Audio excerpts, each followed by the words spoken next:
এই মুহূর্তে ডিএ মামলায় রিভিউ অ্যাপ্লিকেশন পেন্ডিং, ওটা ডিসমিস হবেই, ও সবাই জানে পরিণতি কী হবে।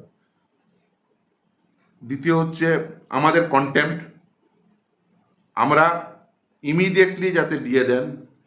সুপ্রিম কোর্টের 5ই ফেব্রুয়ারির নির্দেশ মোতাবেক ফার্স্ট ইনস্টলমেন্ট সহ প্রতিটি ইনস্টলমেন্ট যাতে মিটিয়ে দেন সেই জন্য, এবং সেটা কমপ্লাই হয়নি বলে, উইলফুলি নেগলিজেন্স দেখিয়েছেন বলে আমরা কন্টেম্প করেছি।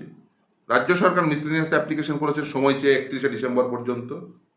আর সুপ্রিম কোর্টের 5ই ফেব্রুয়ারির নির্দেশে যে স্ট্যাটাস রিপোর্ট, কমপ্লায়েন্স রিপোর্ট দিতে বলেছিলেন সেটা তারা দিয়েছেন, আজকে তার কপি দিয়েছেন। কিন্তু এই যে ইন্দু মালহোত্রা কমিটি যে নির্দিষ্টভাবে বলেছিলেন যে কিভাবে রিটায়ার্ড এমপ্লয়ি এবং যারা সার্ভিস করছে, ইন সার্ভিস এমপ্লয়ি, তাদের পেমেন্ট করতে হবে, সেই মোতাবেক পেমেন্ট হয়নি।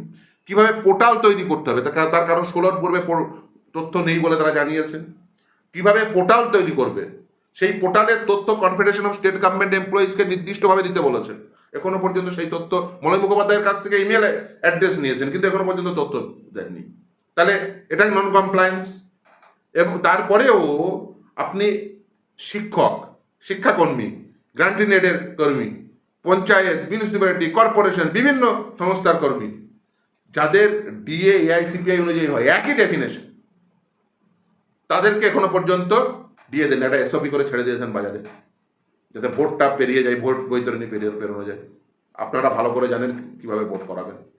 ফলে সমস্ত কর্মীবৃন্দদের বলবো, শিক্ষক, শিক্ষাকর্মী, পঞ্চায়েত অফিসের কর্মী, মিউনিসিপ্যালিটির কর্মী, কর্পোরেশনের কর্মী, আপনারা ভোট দেবেন, ভোটাধিকার আপনাদের রয়েছে, আর তার সঙ্গে আপনারা ভোটও করান। ফলে ভালো করে আনবায়াসড ওয়েতে করাবেন। আপনারা একেবারে ভালো করে জানেন কিভাবে কি ভোট দেবেন বা কিভাবে আগামী দিনে নির্বাচিত করবেন সরকারকে। আপনার পক্ষের সরকার নাকি আপনার বিরুদ্ধের সরকার।